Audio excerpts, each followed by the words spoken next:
First ప్రశ్న ఎప్పటి నుంచో నాలో ఉంది ఆ ప్రశ్న. మామూలుగా గురుగారు మనకి సురా 33 వేల కోట్ల మంది దేవతలు ఇంత ఉన్నారంటారు. సో ఇంతమంది దేవుళ్ళలో నేను ఎవరిని కొలవాలి? ఎందుకు ఈ డౌట్ వచ్చింది చెప్తాను. కలియుగ దైవం వెంకటేశ్వర స్వామి అంటారు. ఆయన్ని కొలుస్తూనే డబ్బు వస్తుంది అంటారు. సో వారి సతీమణి లక్ష్మీదేవి, ఆమె డబ్బులు ఇస్తుంది. మరి శివుణ్ణి కొలిచే వాళ్ళ పరిస్థితి ఏంటి? వీళ్ళకు డబ్బులు రావా? ఎవరిని కొలవాలి? ఎంతమందిని కొలవాలి? ఇది క్లారిటీ ఇవ్వండి గురుగారు. లేదు, మనకి మంచి ప్రశ్న అడిగారు. ఎందుకంటే ఎవరిని ఉపాసన చేయాలి అనేటువంటి దాని మీద క్లారిటీ ఉండాలి. మీరు అన్నట్టు ఎన్ని కోట్ల దేవతలు ఉన్నా సరే అంతా శక్తి ఒకటే. మీరు మనకి అష్టాదశ పురాణాలు ఉన్నాయి. మధ్వయం భద్వయం చైవ భ్రత్రయం వచతుష్టయం అనాపలింగ కూస్కాని పురాణాన్ని పృథక్. అష్టాదశ పురాణాలు గుర్తుపెట్టుకోవడానికి శ్లోకం. అందులో ఏ పురాణమైనా తీయండి, దాంట్లో ఒకటే ఉంటుంది. ఒక పరమాత్మ ఉన్నారు, ఆయన అనేకం అవ్వడానికి సంకల్పం చేశారు, ముందుగా ఇంకొకరిని సృష్టించారు, ఆ సృష్టి అలా అనుక్రమంగా జరుగుతూ ఉన్నది. ఇందులో ఎన్ని దేవతా అంశాలు ఉన్నా సరే అందులో ప్రతి దాంట్లోనూ ఒక జీవాత్మ, ఒక పరమాత్మ. మీకు దీనికి ఒక బెస్ట్ బుక్ సజెస్ట్ చేస్తాను. నేను మొన్న శాంతి కమలాకరం గురించి చెప్పినప్పుడు కొన్ని వందల మంది దాని గురించి అడిగారు, అవి తెలియదు.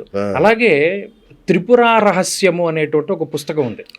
ఇది ఓల్డ్ ప్రింట్స్ ఉన్నాయి, కొత్తగా అయితే అరుణాచలంలో మనకి చాలా అవైలబుల్గా ఉంది. రమణ మహర్షి ఆశ్రమం వాళ్ళు ఎక్కువ ప్రింట్ చేస్తున్నారు. త్రిపుర రహస్యం అనే పుస్తకంలో ఒక జీవి, అంటే అది ఎవరు ఉపదేశించారో కూడా దాంట్లో ఉంటుంది. సాక్షాత్తు దత్తాత్రేయుడు పరశురాముడికి ఉపదేశించారు. సాక్షాత్తు దత్తాత్రేయుడు, సహ్యాద్రి పర్వతాల్లో ఉన్నటువంటి దత్తాత్రేయుడు, భూమండలం మొత్తాన్ని జయించినటువంటి పరశురాముడు తన తండ్రికి పితృతర్పణం వదిలిన తర్వాత ఆయన జయించినటువంటి మొత్తం భూమంతటిని కూడా దానం చేసేసి ఎక్కడికి వెళ్లాలో తెలియక తిరుగుతూ ఉన్నటువంటి టైంలో దత్తాత్రేయుడు గురువుగా ఆయన భావించి అప్పుడు ఈయన ప్రశ్నలు అడిగితే దత్తాత్రేయుడు ఉపదేశం చేశారు. ఆ తర్వాత పరశురాముడు ఉపదేశం చేసినటువంటి వారు దాని గురించి అందులో ఉంటుంది త్రిపుర రహస్యము. అందులో మన శరీరానికి ఉండేటువంటి నవద్వారాలు, దీనిలో ఉండేటువంటి జీవాత్మ, దీనిలో ఉండేటువంటి పరమాత్మ, జీవ పరమాత్మల యొక్క ఐక్యం ఎలా జరగాలి, ఇది చాలా కొంచెం టిపికల్గా ఉండేటువంటి టాపిక్. దాని గురించి చెప్తారు. అలా మనం అంటే అంత ఎక్స్ట్రీమ్కి మనం వెళ్ళలేం. సాధారణమైన మానవులు చూడండి, మీరు అన్నట్టు మనకి చదువు కావాలి, విఘ్నేశ్వరుడు, లేకపోతే దక్షిణామూర్తి, లేకపోతే హయగ్రీవుడు, అమ్మవారి సరస్వతీదేవి ఇలా పూజిస్తూ ఉంటారు. ఇంత ఎక్స్ట్రీమ్కి వెళ్ళలేని వాళ్ళు ఎవరైనా ఒకటే, దేవుడు ఎవరైనా ఒకటే. మీకు దీనికి చిన్న బెస్ట్ ఎగ్జాంపుల్ చెప్తాను. ఒక చిన్న కుర్రాడు ఉన్నాడు, వాడు 3వ తరగతి 4వ తరగతి చదువుతున్నాడు. వాడికి ఏం రాదు పాపం, తెల్లారితే పరీక్షలు. ఇంట్లో కూర్చున్నాడు, ఫస్ట్ ఎగ్జామ్ రాయాలి. ఒక వినాయకుడు బొమ్మ పెట్టి ఆ వినాయకుడికి ధూపం దీపం నైవేద్యం వేసి ఏంటి పొద్దున్న ఎగ్జామ్ బాగా రాయాలన్నాడు.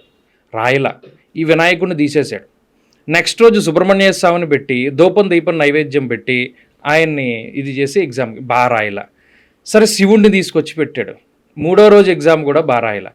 శివ కుటుంబంతో పని లేదు, విష్ణుమూర్తి ఏమన్నా మనకు ఫేవర్గా ఉంటారేమో అని ఆయన విగ్రహం పెట్టి పూజ చేస్తే ఆయన కూడా ఫేవర్గా. ఇదంతా అయిపోయిన తర్వాత ఇంకో దేవతా విగ్రహం పెట్టి ఆయన పూజ చేయడం మొదలుపెట్టాడు. పూజ చేయడం మొదలు పెడితే ఈ విగ్రహానికి వెనకాలే ఈ విగ్రహాలన్నీ ఉన్నాయి. ఈ పొగ వేస్తుంటే ఈ పొగ వెనక విగ్రహాల వైపుకి వెళ్తుంటే ఈయన అన్నాడు, నువ్వు నాకు సరిగ్గా ఎగ్జామ్ రాయించమంటే రాయించలేదు కానీ ఈ పొగ అంతా నువ్వు పీలుస్తున్నావా అని చెప్పి ముక్కుకి గుడ్డ కడతాడు. అప్పుడు భగవంతుడు ప్రత్యక్షం అవుతాడు.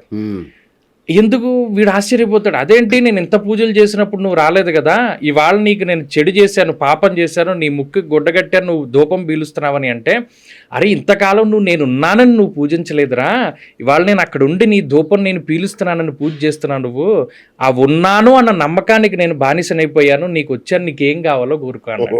అది భగవత్ తత్వం. ఆయన ఉన్నాడు అని మనం పూజించిన నాడు ఆయన ప్రత్యక్షం అవుతాడు.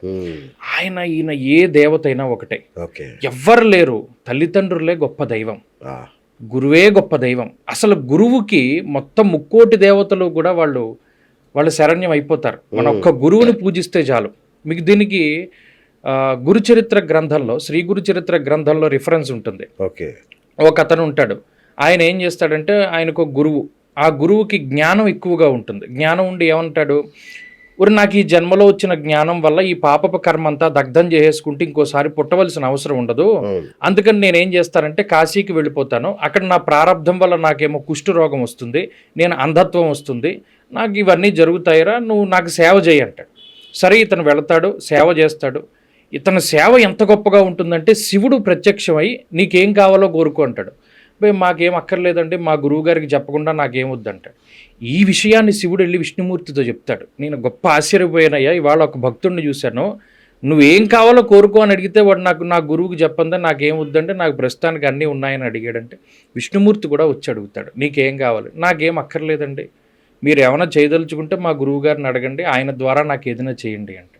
ఈ భక్తికి మెచ్చి త్రిమూర్తులందరూ కూడా గురువు ఎదురుగుండా ప్రత్యక్షమై అతని ప్రారంధాన్ని అంతటినీ తీసేసి అప్పుడు ఆ గురువుని ఇది చేస్తారు. అప్పుడు ఆ గురువు ఆశ్చర్యపోతాడు, ఏంటి నీకింత గురుభక్తి ఉందా అంటే. అక్కడ ఏమవుతుంది, గురువు యొక్క భక్తి మొత్తం కూడా ప్రత్యక్షం గావించింది. అలా మన భక్తి చాలా ఇంపార్టెంట్. మనం ఏది చేస్తున్నాం, ఎందుకు చేస్తున్నాం అన్నదే ఆ భక్తి. భక్తి ఉన్ననాడు భగవంతుడు భక్తుడి దగ్గరే ఉంటాడు. ఎందుకంటే గురుగారు మన ఇళ్ళలో చూస్తాం కదా, చాలా మంది ఇళ్ళలో వరుసగా గోడలకు అన్ని దేవతలు ఉంటాయి. ఒకరు కాకపోతే ఒకరైనా కరుణించకపోతారా, ఈ పేదరికం తీసేయకపోతారా అని అట్లా వాళ్ళకి ఏం చెప్తారు? ఇట్లా ఇన్ని ఫోటోలు ఏమీ అక్కర్లేదండి. ఇందులో మనం ఏ దేవతను పూజించాలి అన్నది కూడా మన కులదేవత కానీ, మన గ్రామ దేవత కానీ, మన ఇష్ట దేవత కానీ ఎవరో ఒకళ్ళని వాళ్ళు గట్టిగా పట్టుకోవాలి, వాళ్ళ తత్వం తెలుసుకోవాలి. అందుకనే మన విగ్రహారాధనలో చాలా గొప్ప విషయం ఏంటంటే, వినాయకుడు ఉన్నాడు, శుక్లాం వరధరం విష్ణుం శశివర్ణం చతుర్భుజం ప్రసన్నవదనం ధ్యాయేత్ సర్వ విఘ్న ఉపశాంతయే. శుక్ల అంబరధరం అంటే తెల్లటి వస్త్రాలను ధరించిన వాడు. శుక్లాం వరధరం విష్ణు అంటే సర్వవ్యాపితమైనటువంటి వాడు. చతుర్భుజం 4 భుజాలు కలిగి ఉన్నవాడు.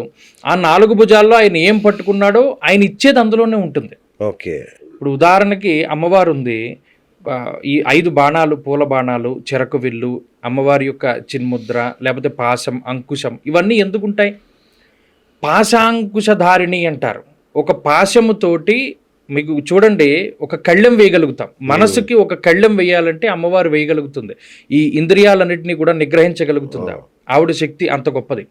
అంకుశం అంటే ఏనుగును పొడుస్తూ ఉంటారు చూసారా, అది వాడి. ఇప్పుడు ఆ ఏనుగు ఆ చేతిలో అంకుశం లేకపోతే వాడి మాట విందో, అంకుశంతో పొడుస్తూ ఉంటాడు. నిజానికి అది పెద్ద లెక్క కాదు, దానికి దాటి వెళ్ళగలదు. కానీ అమ్మవారు ఏం చేస్తుంది, ఈ పాశం అంకుశం అనేటువంటి దానితో మన బుద్ధుల్ని లేకపోతే వీటిని కంట్రోల్లో పెట్టగలదు. అలాంటి వాటికి అమ్మవారిని మనం ధ్యానించాలి. చదువుకి వీళ్ళ అక్కడ శక్తి ఉపాసనే ప్రధానంగా ఉన్నది, కానీ ఈ దేవత ఆ దేవత అని కాదు. కాబట్టి మనం దేనికోసం ఆరాధన చేస్తున్నాం అన్నదాన్ని ప్రధానంగా దృష్టిలో పెట్టుకుని ఆయా దేవత ఆరాధన చేస్తే ఖచ్చితంగా బలుకుతారు. లేదు అసలు గురువు పాదాలు పట్టుకుంటే చాలు, లేదు తల్లిదండ్రులను సరిగ్గా పూజించిన నాడు వాళ్ళకి ఇంక ఏ దైవం యొక్క అనుగ్రహం అక్కర్లా, తల్లిదండ్రులే ప్రథమ దైవం.